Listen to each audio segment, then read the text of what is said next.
titled as The Ninth Key, Krishna's Causeless Mercy. If we wish our attachment to, this is a full stretch of um, section, so we won't be able to break it. And let's try to finish these 2 pages today um, because it has a flow in this whole chapter. If we wish our attachment to Krishna and our desire to serve Him to increase, we need this ninth key. It is the master key, the key that opens all the doors to our advancement and to everything that has. Do I have to repeat this, Ashanta Mataji? I see it's just popping up as started recording. Hare Krishna. No, Prabhu, it should be good, Prabhu. Sorry? It should be good, Prabhu. You can continue. Okay. The 17th chapter from Japa book, titled as The Ninth Key, Krishna's Causeless Mercy.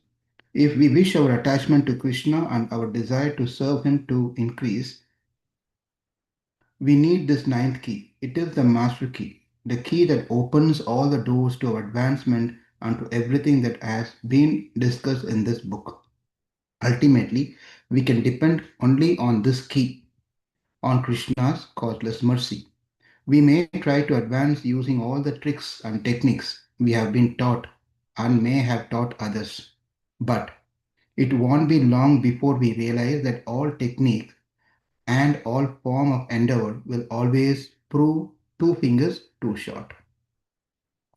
The Srimad Bhagavatam tells an illustrative story in this regard about Mother Yaśodā in her Shuddha Vatsalya Prema, pure parental love, wanting to reprimand her naughty Krishna. Vishwanath Chakravarti Thakur's commentary on this pastime explains the master key. The Bhagavatam 10.9.15 states, when Mother Yashoda was trying to bind the offending child, she saw that the binding rope was short by a distance the width of 2 fingers. Thus, she brought another rope to join to it. From Vishwanath Chakravarti Thakur. Although Yashoda could bind her child by love, though the size of her lap was small, the small form of the boy was all powerful. This is shown in the three verses. Krishna was thinking, I cannot be bound up because I must do my daily duties of stealing yogurt and playing with my friends. Now we all have our Nitya Karma. What do we do? Krishna's Nitya Karma is this one. The daily duty, Nitya Karma, stealing yogurt and playing with his friends. How can I do these things if I am bound? Krishna's Vibhuti, potency of opulence, inspired by his Satya Sankalpa Shakti. So you all may have to focus little bit extra here because there are some technical things are here. Krishna's Vibhuti potency, inspired by his Satya Sankalpa Shakti or his Icchā-śakti, the potency that fulfills his desires, and Krishna desired not to be bound. Further, inspired Krishna's Vibhuti Shakti to display his power, Aishwarya. So that's a passage from Vishwanath Chakravarti Thakur. Now, Bhurijan Prabhu continues. Suddenly, Krishna's Vibhuti Shakti entered his body, and the rope remained 2 fingers too short, no matter how many ropes Mother Yashoda tied together. The Bhagavatam continues, texts 16 and 17. This new rope also was this new rope also was short by a measurement of 2 fingers, and when another rope was joined to it, it was still 2 fingers too short. As many ropes as she joined, all of them failed. Their shortness of exactly 2 fingers could not be overcome.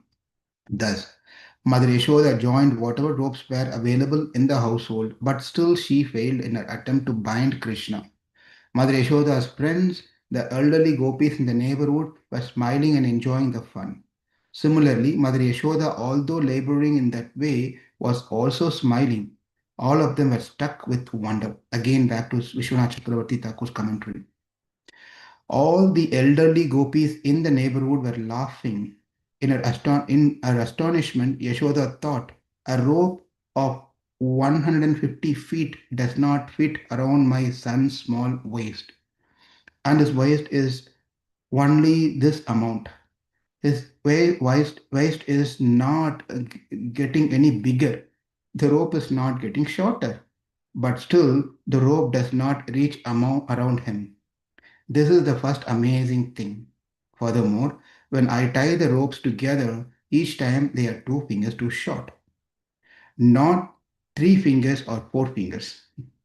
No matter how much rope I tie, it's still 2 fingers too short. That is the second amazing thing. Text 18 from Srimad Bhagavatam on that particular canto.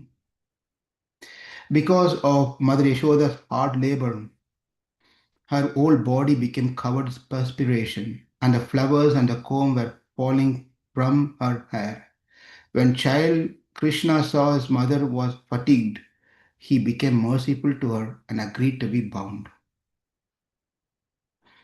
Here in Vishwanath Chakravarti Thakur comment that, and this is the essence of what I wish to say. Burjana Prabhu is saying this. Now again Vishwanath Chakravarti Thakur's commentary. As you cannot bind Krishna even with all the ropes in this house, then it must be concluded that it is Krishna's good fortune that it should not be. Yashoda give up this attempt. Although the village woman advised Mother Yashoda in this way, Mother Yashoda was determined. Even if evening comes, and even if I tie together all the ropes in the entire village, I must find out just once the extent of my son's waist. Yashoda wanted to teach her son a lesson, and in her persistence, she would not give up her attempt to bind the Lord. In the competition between Krishna and his devotees, the devotee's determination always prevails. That has been highlighted in this passage. Repeat. In the competition between Krishna and his devotees, the devotee's determination always prevails. Thus, seeing his mother's fatigue, Lord Krishna gave up his own persistence. He became merciful and allowed himself to be tied. Next, we'll come back to this on reflecting after we finish this. Next, Srila Vishwanath Chakravarti Thakur offers us a jewel of great value, Krishna's mercy, which reign as the king of all his potencies and illuminates them, melts the Lord's heart and turns his heart into fresh melted butter.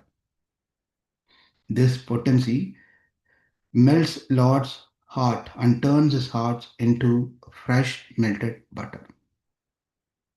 In this incident, Krishna's heart become very soft, had become very soft. He heard about two of Krishna's potencies evoked during this pastime. The first was a Satya Sankalpa Shakti, in which everything he desires happens. Then, when he didn't want to be bound, a Satya Sankalpa Shakti called on his Vibhuti or Aiśvarya-śakti to enter his body and cause the rope to be 2 fingers too short. That's first. Next, when Krishna's mercy potency entered, however, then both of these other potencies disappeared, and the distance of 2 fingers was filled by devotees' hard work, determination, and persistence, and by the Lord's mercy. 1 finger, therefore, represents devotees' endeavor, and the other finger represents Krishna Kripa, Krishna's mercy.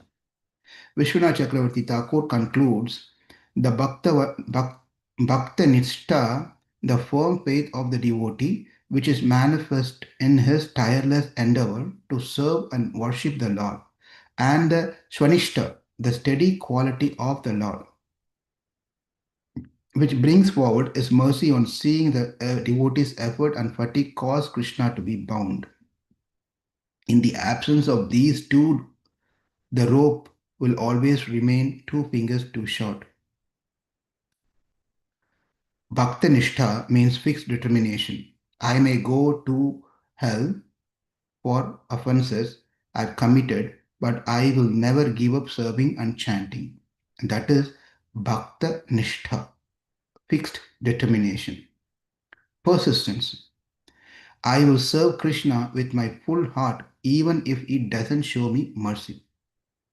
Desire. I want only to serve Krishna and nothing else. And a willingness to accept responsibility for any failing. My inability to serve Krishna properly is due to my own offenses. So this is a nice 4 points over here. I'll repeat this again. Determination. That is, I may have to go to hell for the offenses I've committed, but I will never give up serving and chanting. Number one. Number two, persistence. I will serve Krishna with my full heart, even if he doesn't show me mercy. Number three, desire. I want only to serve Krishna and nothing else. And number four, willingness. My inability to serve Krishna properly is due to my own offenses. Bhaktanishta is an essential part of the formula. Last paragraph. When Bhaktanishta, which is all we can offer, combines with Swanishta, Krishna's steady mercy, the Lord can be bound. In this pastime, Lord Krishna showed Yaśodā and the whole world that only love can bind him. Therefore, we should make a steady effort to chant the holy name with sincerity and surrender and depend on Krishna for the rest.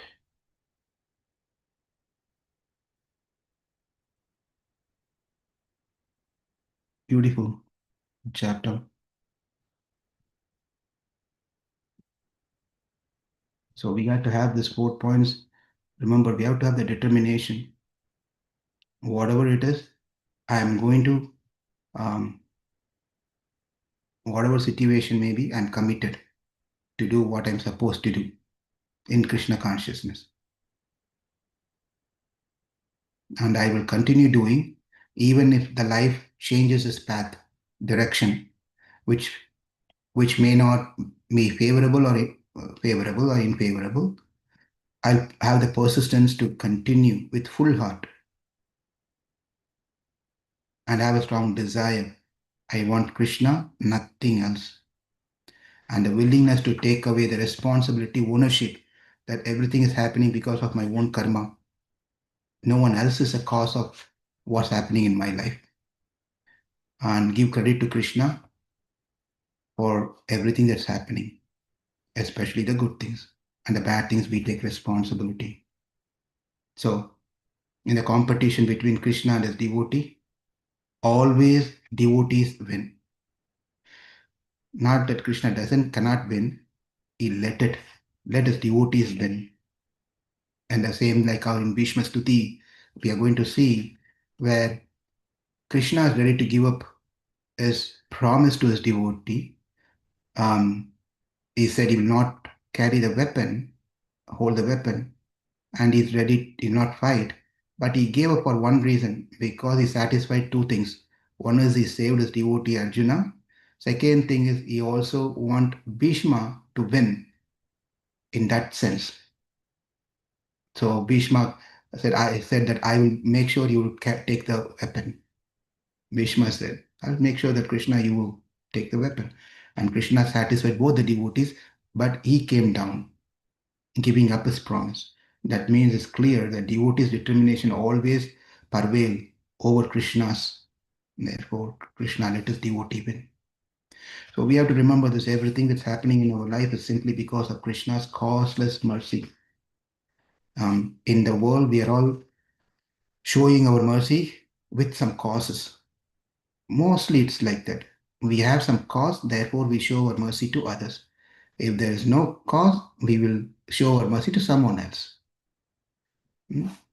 So look at Krishna. Krishna is not like that.